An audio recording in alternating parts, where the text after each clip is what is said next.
Good day, everyone, and welcome to the Biz SNAP Show, where we showcase small business owners so they thrive today, tomorrow, and in the future. We're going to learn about kind of who they are, what they do, the clients that they have, and the impact that they have on their clients' life and world.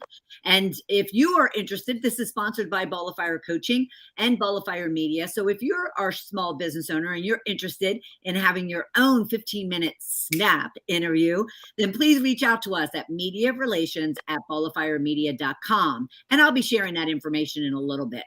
All right, so let's talk to our guests. How are you, ladies?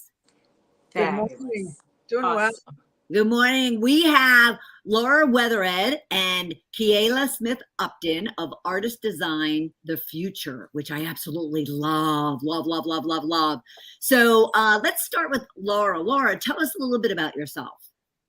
Born and raised in Chicago. I'm a visual artist and a cultural activist. And for 30, 40 years, I've been concerned about protecting creative space for artists and negotiating that relationship in the neighborhood. So that's me. I love that. Negotiating that relationship in the neighborhood. Awesome. And where are you? Where do you reside? Oh, Chicago. It's Wicker Park, Bucktown. I'm on the border of Humboldt Park and Logan Square.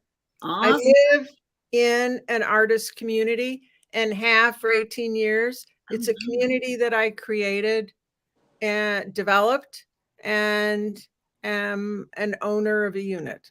So oh my God, that's fascinating. A friend of mine actually lived in an artist community, and when I would go to visit her, oh my gosh, I felt so tranquil is the only word that's coming up for me right now. Kiela, how about yourself? Awesome. Well, I am actually also a visual artist. As Laura, actually have a degree in fine art, and I am born and raised in Chicago, Illinois, all sides of town, actually northwest and south sides. I currently reside on the south side in a neighborhood called Avalon Park, which borders South Shore.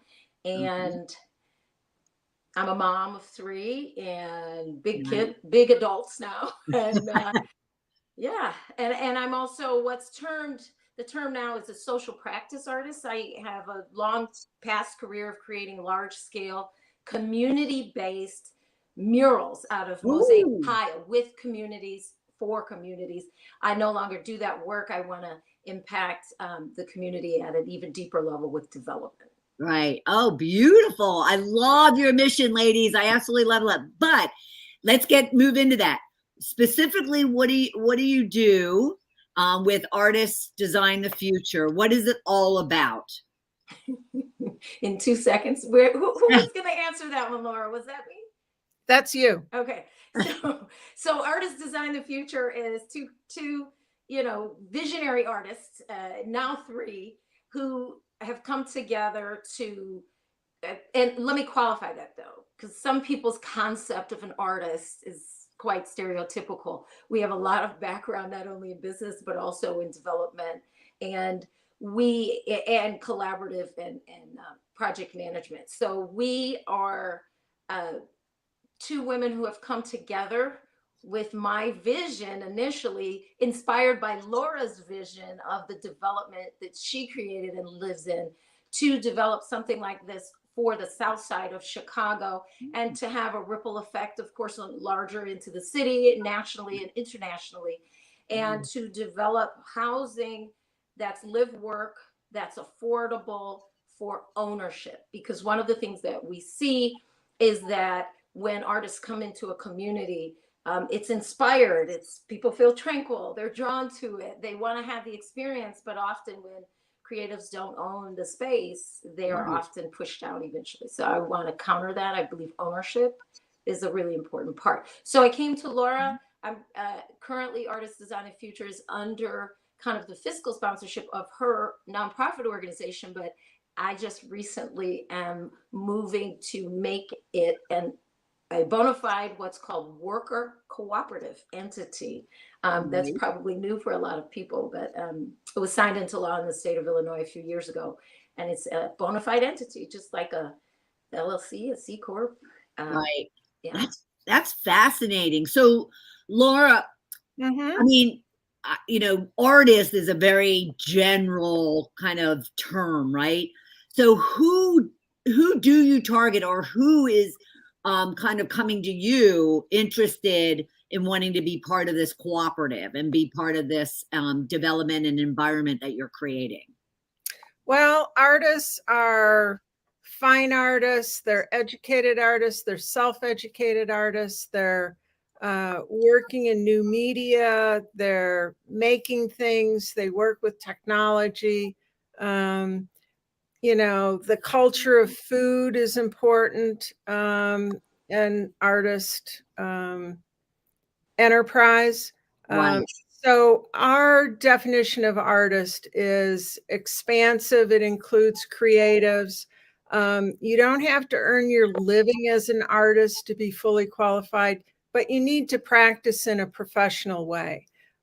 So a resume and a history of doing work, and it's particular to the artist. So DJs qualify, artists who write plays qualify.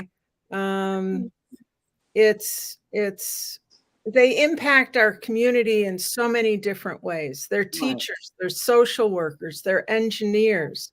One of my favorite artists in the community has worked as an electrical line worker for the last 30 years, and he's an incredible painter.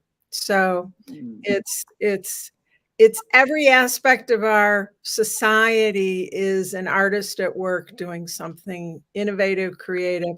So what we want to do, living together or living in one place, it's not just the artists who own the units, but all the people that they work with, the teachers, the organizations, the business. It's an important network that artists have access to each other in a professional sense to share skills and resources and be more effective, reach the larger public.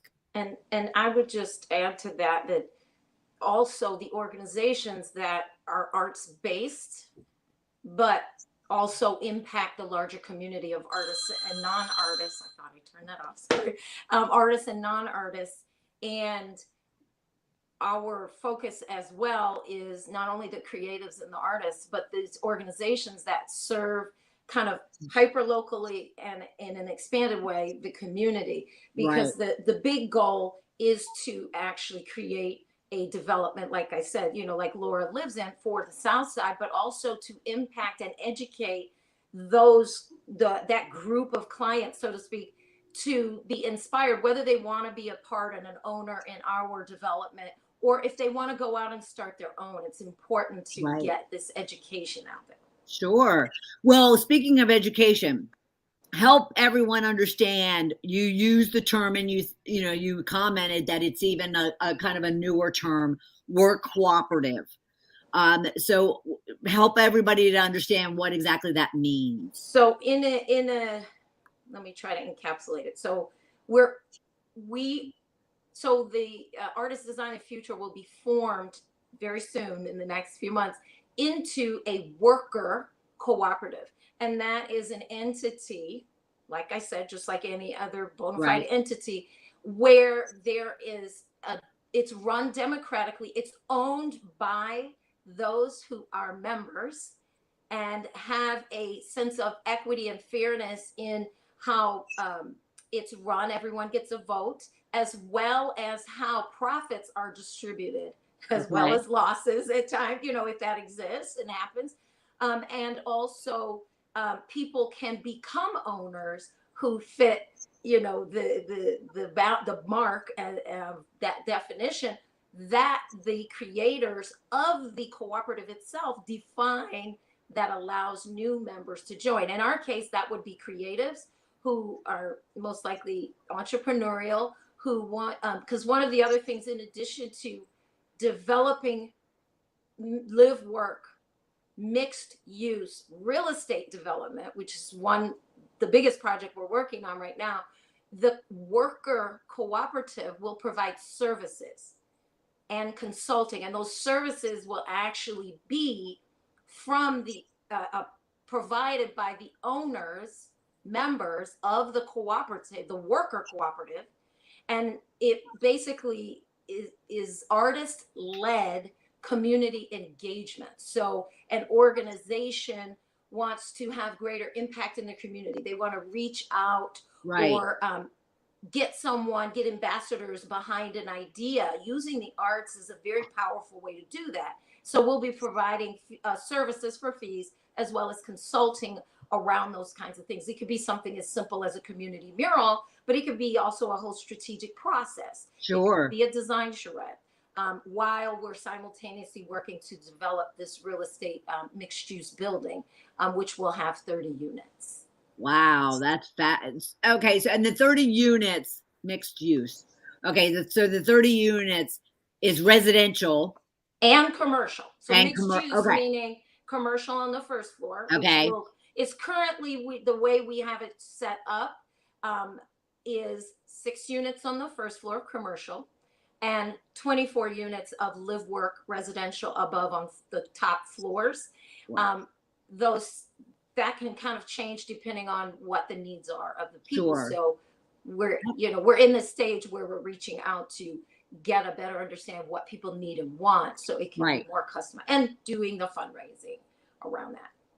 Ladies, talk about powerhouse mavericks who are the kind of my community. That is so awesome. Now, okay, so we have an understanding of the business. We have an understanding of the clients you serve, or the individuals that you serve. And therefore, also we understand kind of the product and services you're providing. What is the benefit? What is the impact to those that become members, that become part of this community? What is it that they're gaining, apart from a structure? But what is it that they're really gaining that's transformative and beneficial to them? I'm just going to say a couple words on this, and I'm going to let Laura speak, because she has the real life experience from having lived in one so long. Yep. The official language is that we are helping creatives create a foundation, build wealth for their future, develop their own entrepreneurship self and business of their art, and getting their art out to a larger audience, as well as being a hub in the community, a cultural and arts hub. But the individual, anecdotal impact, long-term impact, Laura can speak really strongly to. Awesome. So what I want to say is this really appeals to the middle income housing market that's not being served at all.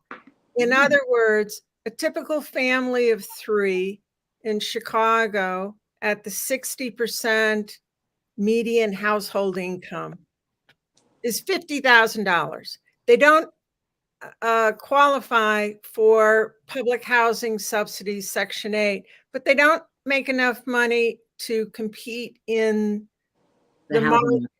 Right. But what we're offering at the cooperative level is that their carrying costs for 1,200 square foot unit is just under $1,000 a month. Okay. And so it's very affordable. It gives them stability. They can stay as long as they want. They can build up their own financial wealth and move on to other housing. But what's valuable within the co-op is that the units are flexible. It only costs $7,500 in a down payment to qualify, and that can be paid over a period of time. And if their life changes and they want to get out, they got too many kids, they could move to a bigger unit, or with 30 days notice, they can transfer that ownership to someone else without real estate broker fees, which drives up the cost. Sure. So they're not only getting a foundation of kind of stability, and the opportunity to own property and the opportunity to gain wealth, but I would think, you know, the emotional impact has to be on the Yes. community that you're building, the people element of it. When you say, Can you talk Right. about that though, Laura? Because you have some, you know, some It's great stories. right. It's definitely, you know, the studies that have been done in Chicago, and Chicago is a large market of co-ops, both market rate and limited equity, affordable housing. And the length of stay is 3 times longer than in the rental market.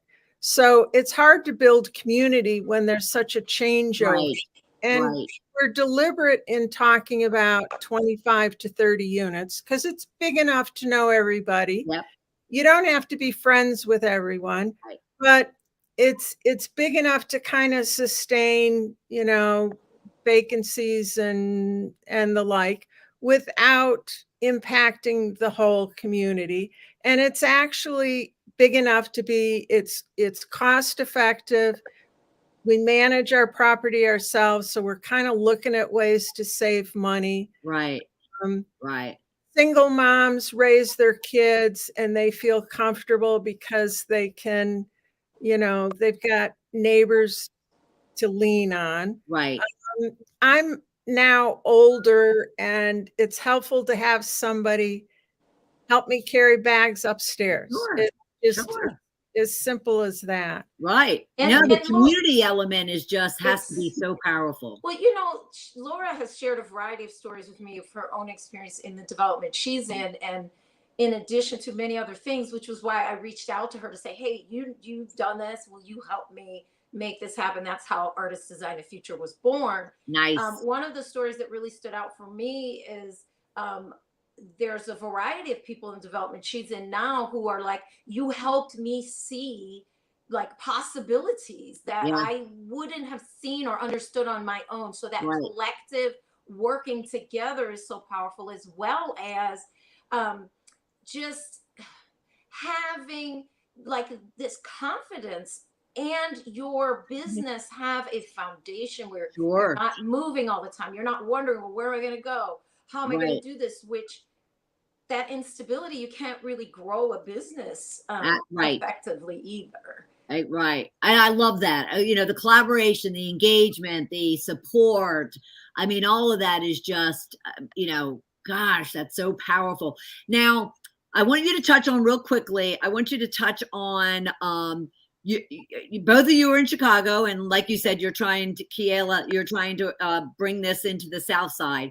But then you also mentioned nationally and internationally, and I want to make sure for those of you that are learning about these ladies and their mission with Artist Design the Future.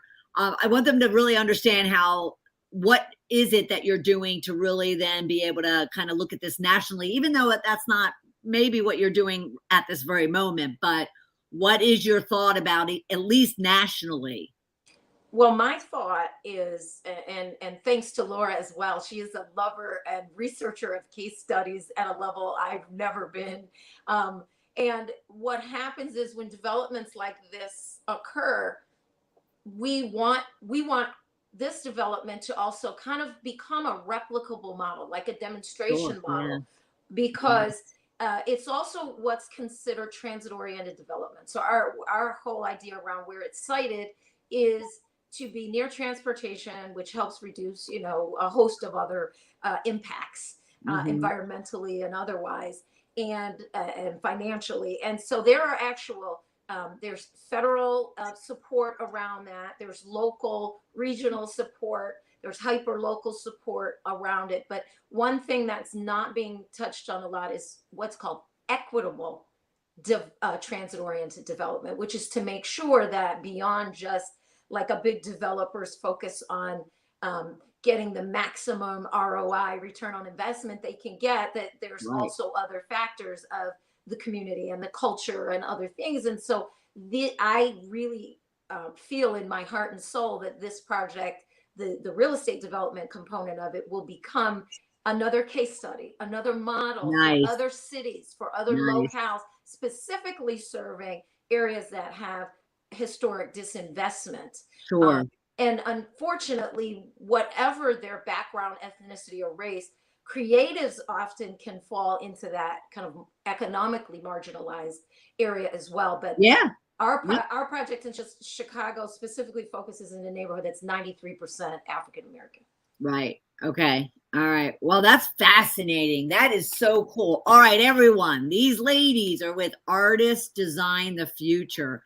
And, if you're interested in any way, if you can contribute, whatever they, kind of reach out to them to see how you can get involved, see how you can be part of it, to how you can support them.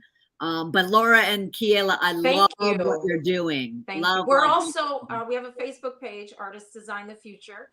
And we would love to have people join us there. You can email us from there as well, and we can add you to the email list. We're going to be really engaging more, sending out regular updates and information, as well as we'll have some crowdfunding happening soon too. So if you're interested to support this idea, we always welcome that. Awesome. Well, ladies, thank you so much for being part of the Biz SNAP Show. This has been great. I love learning about you and what you're doing. Thank you.